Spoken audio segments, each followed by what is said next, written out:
Hey everybody, Ketwolski here, checking in with another one of our hashtag Star Trek Picard discussions videos. Today we are, of course, going to be talking about the fourth episode of Star Trek Picard Season 1, Absolute Candor. So...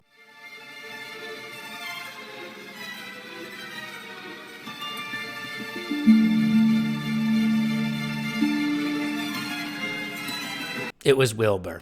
This episode I thought was pretty good. It might actually be my second favorite, kind of inching towards to being my top favorite episode of the season so far.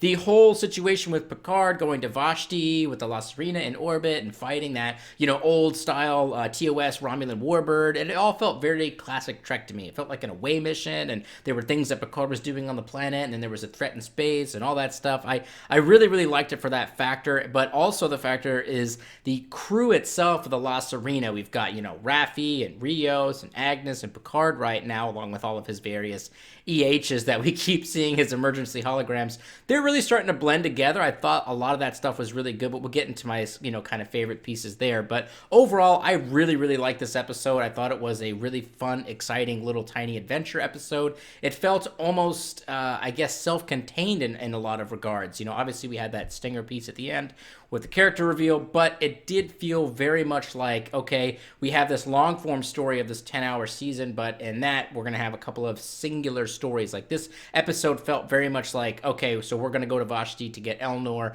and we're going to talk a little bit about their backstory, and then we're going to go ahead and jump on to the next thing. So it didn't really feel like it was trying to touch too much on the overall story plot, but it felt like kind of a nice little break from the epic of the story for this little kind of snippet story kind of tucked in there to kind of add into another character. So I really liked it for that factor. Okay, so let's go ahead and jump down the things that I loved the most. I loved this establishing shot of Vashti. I like the idea of this giant shield covering the entire planet with its orbital defense system, and I just like the, shot of all the shuttles kind of flying in and out, and that it being in the beta quadrant. I think it just helps add to the scope of the adventure, so I really enjoyed that shot there. The next thing I really enjoyed was the flashback of Picard on the Romulan Colony with his cool little hat. It's action-adventure Picard. I really loved that. I thought it was a cool look. I thought he was being very jovial. I liked the fact that he was joking around and playing around with the, the young Elnor with the Alexander Dumas, book, with playing with the sticks and kind of being very jokey with the sisters and all that stuff like that. I really, really liked that quite a bit. I thought that, his character was a little bit different than what we've seen from TNG. And really at the end of Nemesis, he seemed a little bit more jokey. But if you read the Countdown comics, that's definitely kind of more of who he is at this point. Now remember, there's over a decade of time between Nemesis and where we are right now in Star Trek plot, so his personality would have changed. We all change over time, so it's possible that he got a little bit more lighthearted, but I really enjoyed it. I thought that was great. I really enjoyed the aging of these two establishing shots of this station bar over the 14 years. We see it at the beginning of the episode as kind of like establishing where we are on Vashti, and then we see it later on when Picard beams back down, and it really has aged and kind of decrepited. I just like the fact that they bothered to do that. They didn't have to have the two separate shots and then making sure they aged it appropriately and made it look more just, decrepit and stuff like that. But I appreciated the fact that they attempted to do that, and I thought it was really well done. Overall, this episode, beyond the fact that it was used primarily to pick up Elnor, we spent an enormous amount of time really diving again into more of the Romulan mythos and culture. We saw them at bars. We saw them playing with, food markets, playing with cards. We saw them, with this whole sisterhood of the warrior nuns and how very, I don't want to say spiritual because that makes it sound like almost superstitious in some regards, but they are like, I don't know how to describe it, but it's almost parallel to that of the Vulcans, because obviously the Romulans and the Vulcans share a common ancestry. There was the whole Sundering, and then they left Vulcan, and yada, yada, yada. You guys know all about that stuff. But I feel like there was a deliberate attempt to kind of create visual parallels to the kind of robes and spirituality that the Vulcans have and kind of connect it into at least the sisterhood of the nuns. And I like that,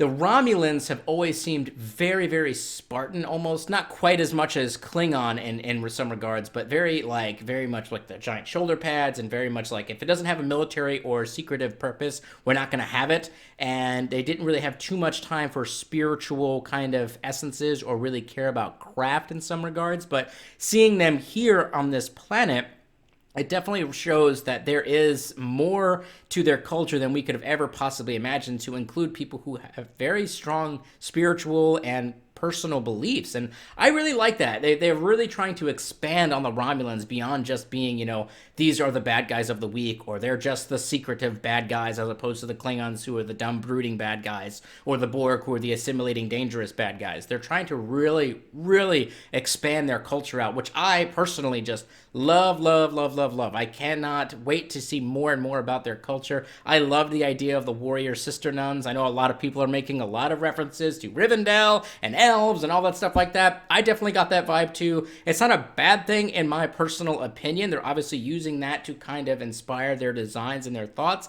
I don't feel like it's the worst thing in the world, but that's just my opinion. I know some people have a different thought on that. One of the other things that I really enjoyed about this, and I hope we kind of continue to see this throughout the rest of the season, is the fact that they used the, I guess you could say the hospitality EH, the EPAH, I don't know how to say it, but it doesn't matter. The hospitality EH helped build a holographic version of Picard, the Chateau Picard den that's on like the vineyard and stuff like that. So we could obviously continue to reuse that set piece and save a bit of money. That's a very clear choice from the production staff. But I like the fact that his den has become essentially the new ready room. He even says, come, like when people beep into the door and stuff like that. Very similar to that of what he did back in TNG era, where people would beep into his ready room and want to enter. And I like the fact that this has kind of become his new ready room and the ready room of the La Sirena. It says a lot. Like, it says, A, he's ready to get back into the swing of things, of being, in charge and being a part of that life and world again. But it also says that he still has ties and connections to the fact that he has aged and has felt more comfortable at the chateau. And it's interesting is right before he left at the end of episode 3, he says to Laris that he never quite felt at home at the chateau, but the first thing he does when he gets there is have the hospitality program build him the den. I think that he loves it a little bit more than he probably realizes, which is fine, and I think that's really great as a in-depth character study. But I also love the fact that it's a bit of both. He's doing his meeting about, with this whole mission, but he's also feeling very comfortable in his surroundings because he's also surrounded by a very familial ancestral home of Chateau Picard. I love the fact that they decided to do that. It's a great way to save money. It's a great way to reuse the set, but it also adds an enormous amount of depth to the character and where his current psyche is at. So really, really, really, really well done there. Speaking of the den sequence, one of the things I actually really enjoyed was the dialogue between all of the La Sirena crew that we have currently. I was a little worried in the last episode that the dialogue was going to be kind of clunky and maybe we wouldn't kind of see some of that chemistry until a few episodes kind of into the season more, but actually, I thought the dialogue was really well done. I thought Raffi being sarcastic, Rios kind of being indifferent, but also kind of engaging in the conversation, and then Agnes kind of having a general ignorance as to everything that's going on inside of this room, and then Picard trying to rally this group of misfits. I thought the dialogue and the interactions between them were really, really well done, so props to all the actors and the writers there. I thought it was really fun, and I can't wait to see them kind of interacting more. Every episode, we were getting more and more of these EHs, and I love it. I can't wait to see what the next emergency hologram is going to be. So we got the hospitality one, which was definitely a little weird, and I don't think everybody liked that one. And then we've got these hilarious, who I believe his name is Emmett, the tactical EMH, who doesn't speak any English and is just super indifferent to what is going on, with them being attacked by the Romulan warbird at the end of the episode. I thought he was hilarious. I was cracking up quite a bit during that sequence, and I'm starting to think that these emergency holograms are actually different facets of Rios's personality and his mind. A common technique, I guess you could say, if you want to call it that, inside of like therapy and stuff like that, is you kind of break apart your personality into different individuals. If you have certain kind of facets of your personality, somebody who is, more jovial, somebody who's a bit more hospitality focused, somebody who's a bit more indifferent, somebody who's a little bit more youthful excitement, somebody who's a little bit more critical thinking. Those are the different kind of facets that you have, and they kind of sit in a room, and these are all of the different aspects that create your giant individual personality as you are as a human. So I'm starting to think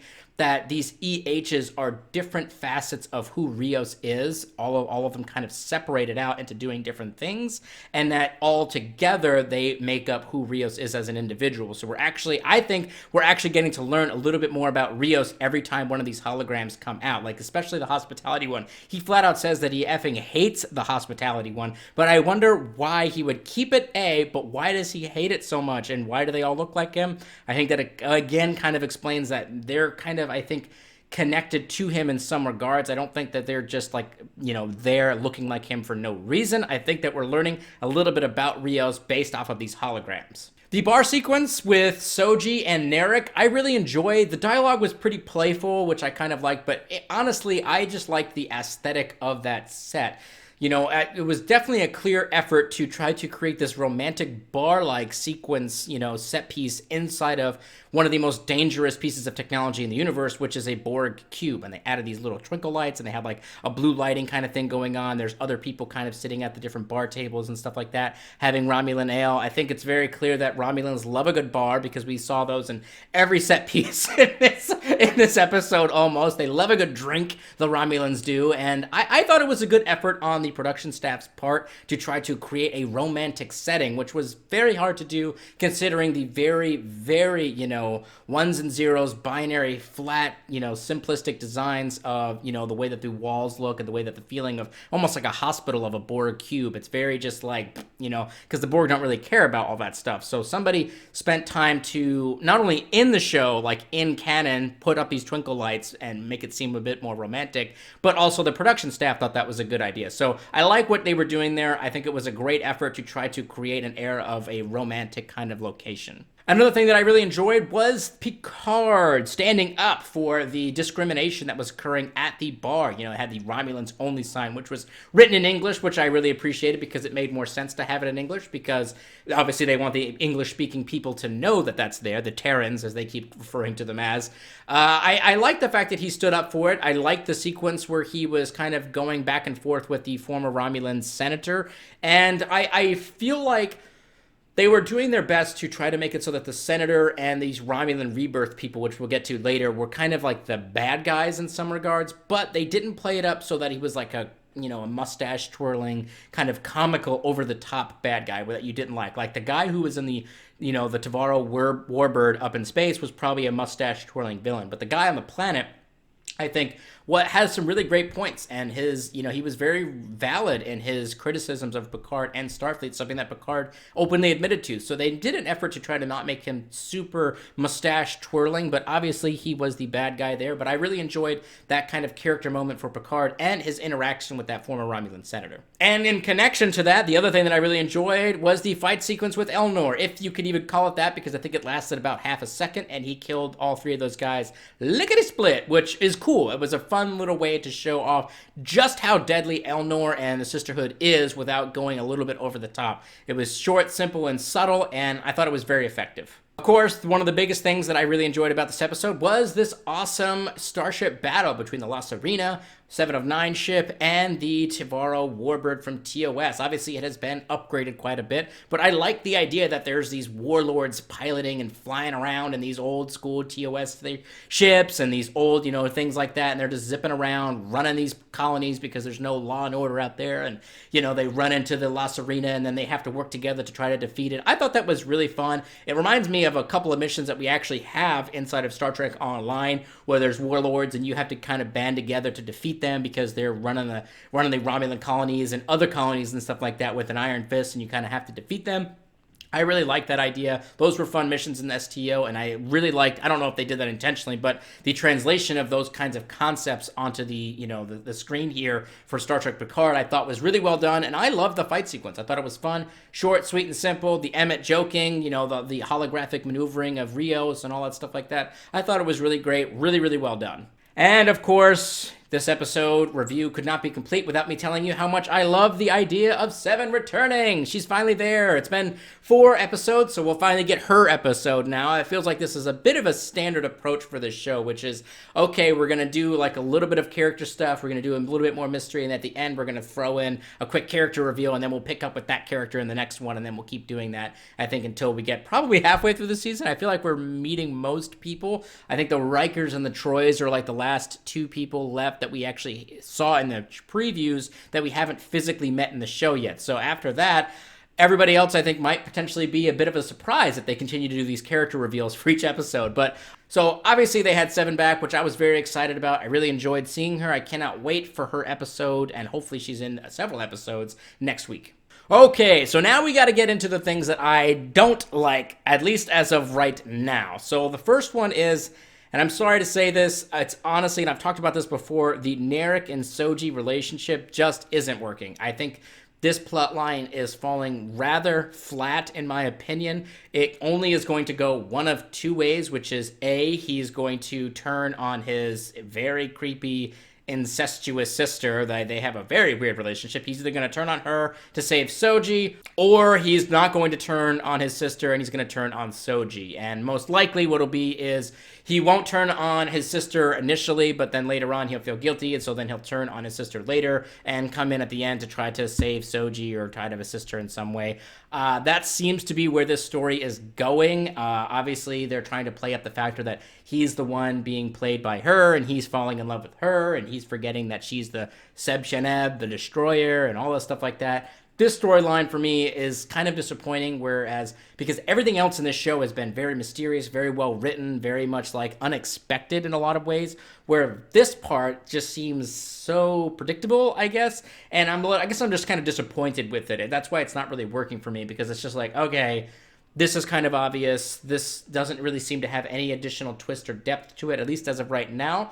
But I hope that I'm proven wrong. We're obviously only 4 episodes into a 10-episode season, so I could be proven very wrong. But as of right now, that is one of the things that is absolutely just not working for me. And the other thing, and this is not really, I think, like a nitpick or anything like that, but when Picard beamed down to Vashti from the La Sirena, he had the La Sirena pin on his jacket, and I kind of just wish we had gotten a sequence where he got the pin. Obviously, we see the logo on the back of the chairs on the bridge. Obviously, that's the logo of the ship. I don't know if that's something that Rios has picked out specifically or what, but that's kind of why I wanted them to have a discussion about it, so we could learn a little bit more about where that cool pin comes from and what its purpose is. I assume it's for communication and stuff like that, like very similar to the Starfleet badge. But I just wish that we had had a sequence where he picks it up, or that it's given to him by Rios, and maybe there's some explanation as to why he uses that. Maybe we'll get that later on, but him showing up on Vashti with it was kind of like, whoa, okay, so he's just got that now. So I was a little disappointed by that factor.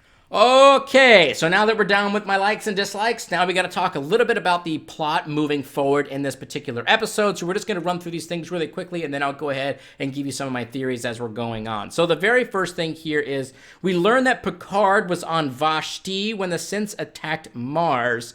And this planet, this Vashti planet, was one of the many colonies that Picard was setting up and trying to, use as a place, as a staging area, I think probably long term, for new Romulan refugees getting, evacuated out of the Beta Quadrant. Obviously, after this particular event where he was on Vashti, he obviously never returned to the Beta Quadrant because the entire mission of relocation had been canceled. But this connects back to the Picard Countdown comic, which showcased that he was doing an effort to evacuate as many people as he could while the entire evacuation fleet was still being built on Mars. And that was kind of what was destroyed a bit in some regards during the synthetic attack. I think some of the ships got away, and they were already in the Beta Quadrant doing different things, and then they all got recalled, and then the second phase, I think is what Geordi called it inside of the comics. It was the second phase group that was still supposed to be going out there to try to increase the number of ships available for the rescue. So they all got recalled. The other ones were destroyed. But that was where Picard was during the synthetic attack,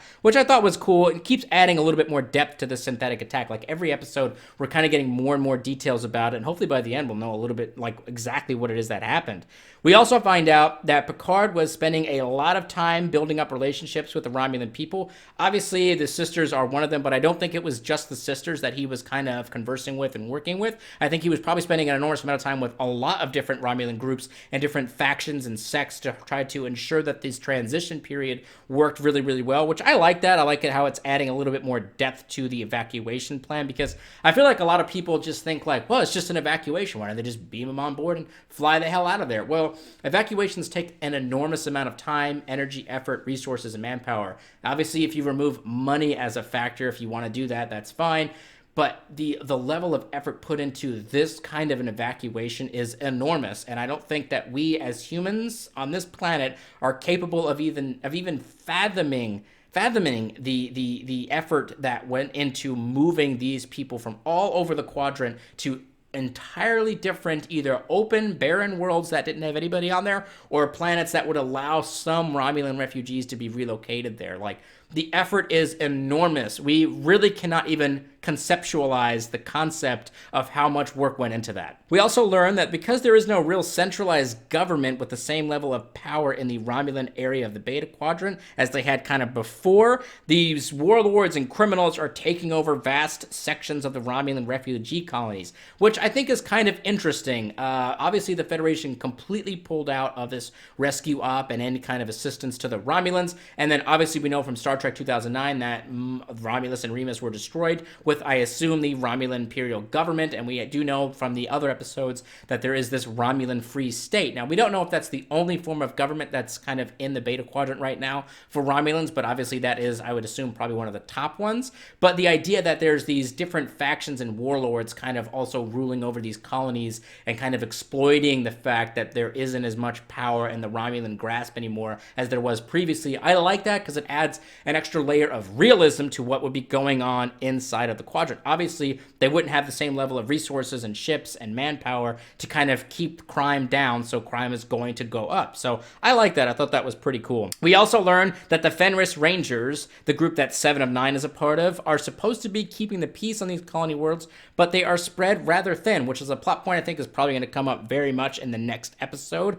Who the Fenris Rangers are really and why they're there kind of reminds me a little bit of the Maquis in some regards, but I guess we'll find out what's going on with them in the next episode. There's also something known as the Romulan Rebirth movement, which I think that the Romulan senator who engaged in the swordplay with Picard towards the end of the episode was a member of this Romulan Rebirth, kind of movement, which I probably assume that they are attempting to try to rebirth the Romulan Imperial government, because I think the Free State literally means by the title that it's a free state. What that means in relations to the previous government is unclear at this particular point, because there was even senators that were elected, but there's a whole thing there with like Romulan culture and ancestry and who's allowed to be a senator. So there was a lot of things going on in the previous form of government, so don't let the term senator fool you. It wasn't just a matter of getting the votes and becoming a senator. So obviously they'd be wanting to return to form to potentially, I don't know, trying to strengthen Romulus and do all that stuff. But that is a movement, and I think that they're going to be coming up probably more inside of this show, so I'm excited about that.